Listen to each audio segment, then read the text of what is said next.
Welcome to entrepreneurship Kavitha Balraman. இன்றைக்கு நம்மளுடைய YouTube சேனலில் பார்க்க போகிற பிஸ்னஸ் என்னன்னு பார்த்தீங்கன்னா கார்லாண்ட் பிஸ்னஸ். பூக்கள் சம்பந்தமான தொழில்களை எப்படி செய்யலாம் அப்படிங்கிறத பார்க்க போகிறோம். ஏன்னா மக்கள் எல்லாமே பூ அப்படின்னு சொல்கிறது அலங்கார பூக்கள் அல்லது அன்றாடம் பயன்படுத்தக்கூடிய பூக்கள் அதை மட்டும் தான் நம்ம நினைக்கிறோம். அது ஆக்சுவலாக முக்கியமான ஒரு பெரிய பிஸ்னஸ் தான்.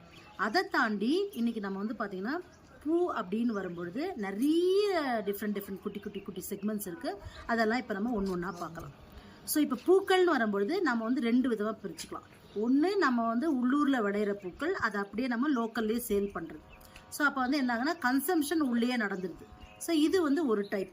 ரெண்டாவது பூக்கள் உற்பத்தி ஆகுது, ஆனால் இது எல்லாமே எக்ஸ்போர்ட் ஆகுது. இது ரெண்டாவது டைப். ஸோ பூ பிஸ்னஸில் நம்ம ரெண்டு முதல்ல பிரிச்சுக்கிறோம். ஒன்று நம்ம உள்ளூரில் பயன்படுத்தக்கூடிய பூக்கள், உள்ளூரில் விற்பனை ஆகக்கூடிய பூக்கள்.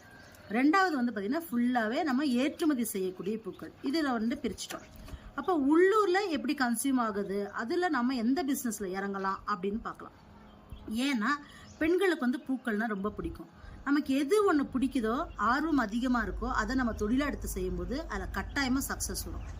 எந்த பிஸ்னஸ்க்குமே சக்ஸஸ்க்கான முதல் படி பார்த்திங்கன்னா ஆர்வம் தான். ஆர்வம் இருந்ததுன்னா ரெண்டாவது படி அது சம்பந்தமான தகவல்களை நம்ம சேகரிச்சுப்போம். மூன்றாவது பார்த்திங்கன்னா ஆர்வமும் இருக்குது, நம்மக்கிட்ட நிறைய நாலேஜ் தகவல்கள் இருக்குன்னா இந்த ரெண்டுத்தை வச்சு கஸ்டமர்ஸை போய் அடைவோம். கஸ்டமர்ஸை நம்ம போய் அடையும் பொழுது அவங்களுக்கும் நம்மளுடைய பொருட்கள் ரொம்ப திருப்தியாக இருக்கும் பொழுது அவங்க என்ன பண்ணுவாங்கன்னா இன்னும் நிறைய கஸ்டமரை கொண்டு வருவாங்க. கொஞ்சம் கொஞ்சமாக இருந்த பிஸ்னஸ் பெரிய லெவலில் வரும். இதுதான் பிஸ்னஸோடைய ஒரு கான்செப்ட். எப்படி நம்ம ஒரு படியிலேருந்து ரெண்டாவது படி மூணாவது படின்னு போயிட்டு தனிப்பட்ட முறையில் செய்யறதா இருந்தாலும் சரி, நாம் குழு அமைச்சு செஞ்சதாலும் சரி, இல்லை நாம் பிஸ்னஸ்னுடைய ஹெட்டாக இருக்க போகிறோம், நமக்கு கீழே நிறைய பேரை எம்ப்ளாயி பண்ணுறதா இருந்தாலும் இந்த கான்செப்ட் தான் நம்ம லோக்கலாக உள்ளேயே விற்பனை பண்ணுறதுக்கும் அதையே வணிகமாக எக்ஸ்போர்ட் பண்ணுறதுக்கும் பொருத்தக்கூடிய ஒரு கான்செப்ட். சரி, இப்போ உள்ளூர் பிஸ்னஸ்க்கு வந்துடும். இப்போ பூ அப்படின்னாலே நம்ம பார்த்திங்கன்னா அலங்கார பூக்கள் ஒரு வகை. ரெண்டாவது பார்த்திங்கன்னா எல்லாரும் அன்றாடம் பயன்படுத்தக்கூடிய மல்லிகை, முல்லை, ரோஜா இப்படியான வாசனை பொருட்கள் ரெண்டாவது ரகம். முதல்ல என்ன நான் சொல்லிட்டேன், அலங்கார பொருட்கள். ரெண்டாவது என்ன, தலையில் சூடக்கூடிய மலர் வகைகள். மூன்றாவது பார்த்திங்கன்னா இது ரெண்டுமே இல்லாமல் அலங்காரமும் கிடையாது, தலையில் சூடுறதும் கிடையாது. இந்த பூக்களை வைத்தே தான் என்ன பண்ணுறாங்க அப்படின்னா உங்களுக்கு ஃபுட் கலர் எடுக்கிறாங்க, ஃப்ளேவர் சென்ட் பண்ணுறாங்க. அதுக்கப்புறம் அதில் கேண்டில் பண்ணுறதா இருக்கட்டும், அல்லது பூக்களை வைத்து கிஃப்ட் பண்ணுறதா இருக்கட்டும். இந்த மாதிரி நிறைய விஷயம் இருக்குது. ஆனால் இது ஒவ்வொன்றுமே தனித்தனி செக்மெண்ட்ஸ், ஒவ்வொன்றுமே தனித்தனி பிரிவுகள் பிஸ்னஸில். அப்போ நம்ம அதுக்குள்ளே முழுசாக போய் பார்க்கறதுக்கு டைம் கிடையாது. இன்னொரு நாள் நம்மளுடைய யூடியூப் சேனலில் ஒவ்வொருத்தையும் தனியாக பார்க்கலாம். இப்போ நம்ம என்ன பண்ண போகிறோன்னா, இப்போ நம்ம தலையில் சூடக்கூடிய மலர்கள்னு சொல்லிட்டோம் இல்லையா, இதையே ரெண்டாக பிரிக்க போகிறோம். ஒன்று என்னன்னு பார்த்தீங்கன்னா அன்றாடம் பெண்கள் எடுத்துக்கொள்ளக்கூடிய பூக்கள். அப்புறம் அதே பூக்களில் தான் நம்ம மாலைகளாகவும் அப்புறம் செண்டுகளாகவும் பண்ணி கோயில், மாஸ்க்கு, சர்ச்சு இந்த மாதிரிலாம் போகுது. இப்போ பாருங்கள், இந்த இடத்துல நீங்கள் புரிஞ்சிக்க வேண்டியது, கன்சியூமருக்கு எங்கன்னா பஞ்சம் இருக்கா, வாடிக்கையாளர்களுக்கு எங்கனாச்சும் பஞ்சம் இருக்கா? இல்லை.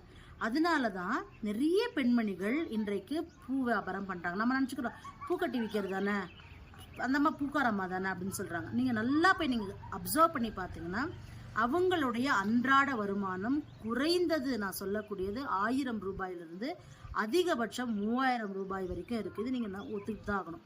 அப்போது அந்த 1000 ரூபாய்க்கு அவங்களோட உழைப்பு அவ்வளோ இருக்குது.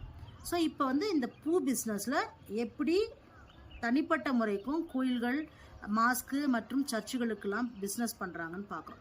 இன்னொன்று நம்ம அலங்கார பூக்கள் பார்த்தோம். இந்த அலங்கார பூக்கள் எப்படி பிஸ்னஸாக மாறுதுன்னு பார்த்தீங்கன்னா இன்றைக்கு பர்த்டே பார்ட்டியாக இருக்கட்டும், திருமணங்களாகட்டும், இல்லை என்ன மாதிரியான ஒரு கலை நிகழ்ச்சிகளாக இருந்தாலும் அதில் பேக்ட்ராப்னு ஒன்று பண்ணுறாங்க.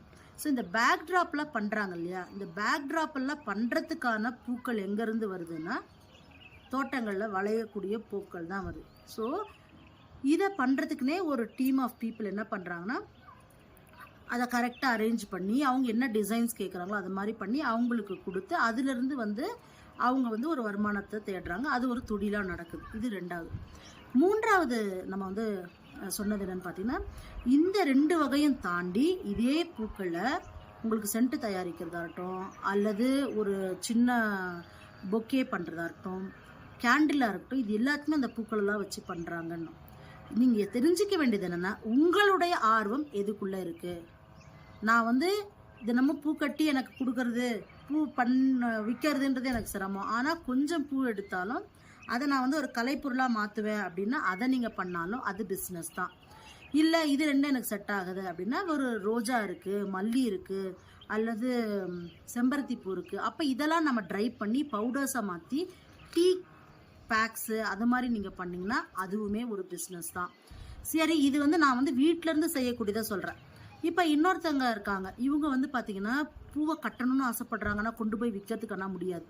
இவங்க இந்த மாதிரி இருக்கக்கூடியவங்க என்ன பண்ணலான்னா, நிறைய ஈவெண்ட் மேனேஜர்ஸு பார்ட்டியெல்லாம் ஆர்கனைஸ் பண்ணுறவங்க, முக்கியமாக பார்லர்ஸ் ரன் பண்ணுறவங்க, மேரேஜ் ஈவெண்ட்ஸு, காலா ஈவெண்ட்ஸு இந்த மாதிரிலாம் பண்ணக்கூடியவங்களோட தொடர்பில் இருக்கும் பொழுது இவங்க வந்து அவங்களுடைய சாரீ, அவங்களோட காஸ்டியூம்க்கு ஏற்ற மாதிரி நிறைய விதவிதமான மலர்கள் வந்து இன்றைக்கி செய்கிறாங்க.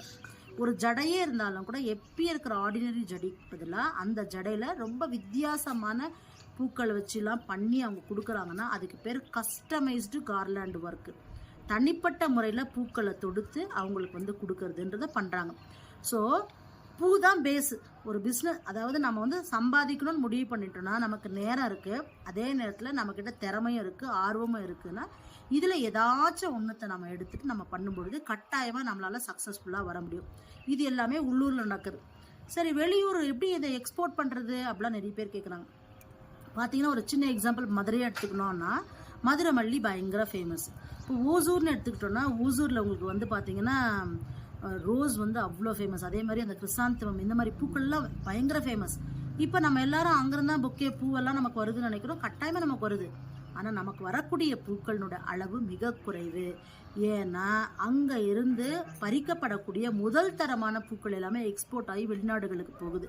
ஃபஸ்ட்டு ரீசன் எதுக்காகன்னா அதுலேருந்து சென்ட்டு தயாரிக்கிறதுக்காகவும், அதே நேரத்தில் இந்தியாவில் வரக்கூடிய பூக்களுக்கு வந்து மனம் ஜாஸ்தின்னும் பொழுது இந்த பூக்கள் இங்கேருந்து போகுது. அப்போ மக்கள் நினச்சிக்கிறாங்க மல்லியை அப்படியே கொட்டி வெளிநாட்டுக்கு அமைச்சுறாங்க. இல்லவே இல்லை.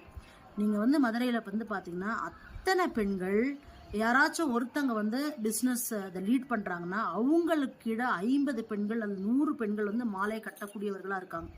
ஸோ ஸ்மால் இன்வெஸ்ட்மெண்ட்டில் பண்ணும்பொழுது நான் உள்ளூர் தொழிலை நீங்கள் எடுத்துக்கங்கன்னு சொல்கிறேன். இதுவே எனக்கு லார்ஜ் இன்வெஸ்ட்மெண்ட்டில் பண்ணக்கூடிய டேலண்ட் இருக்குது, எனக்கு வந்து ஆட்கள்லாம் இருக்காங்கன்ற பட்சத்தில் நீங்கள் என்ன பண்ணலான்னா இந்த கார்லாண்ட்ஸ் எல்லாம் பண்ணி நீங்கள் எந்த கண்ட்ரிக்கு அனுப்புன்றது சூஸ் பண்ணணும்.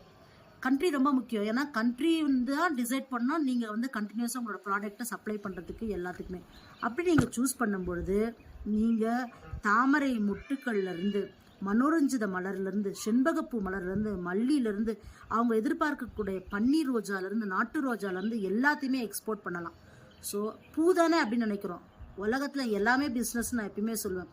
ஸோ அதில் வந்து பார்த்திங்கன்னா பூ வந்து அன்றாடம் பயன்படுத்தக்கூடிய ஒரு பொருள். பூ தான் வந்து நல்லதுக்கும் பயன்படுத்துகிறாங்க. முக்கியமான இறைவனுடைய எல்லா திருவடிகளுக்கும் கொண்டு போய் சேர்க்கறதுக்கும் அந்த பூக்கள் தான் உதவுது. அதே மாதிரி திருமண விழாக்களில் வந்து ஒரு நல்ல ஒரு சந்தோஷத்தை கொடுக்கக்கூடிய எல்லா விஷயத்துக்கும் இந்த பூக்கள் தான் பயன்படுத்துகிறாங்க. பூ இல்லாத இடமே கிடையாது. ஸோ நம்ம சூஸ் பண்ணுற பிஸ்னஸில் நமக்கு ஆர்வம் இருக்கணும், அப்புறம் தொடர்ந்து செய்யக்கூடிய அளவுக்கு நமக்கு உற்பத்தி இருக்கணும். அப்போ கட்டாயமாக விவசாயிகள் பூ உற்பத்தி இருந்துகிட்டே இருக்காங்க. அப்போ நமக்கு பூ சப்ளை நம்ம பூக்கடைகள் மூலமாக நமக்கு கிடைக்குதுன்ற பட்சத்தில் பூ பிஸ்னஸை, கார்லாண்ட் பிஸ்னஸை எடுத்து செய்யலாம், வெற்றிகரமாக நமக்கு இருக்கும். மீண்டும் நாம் அடுத்த ஒரு டாப்பிக்கோட உங்களை சந்திக்கிறேன். நன்றி, வணக்கம்.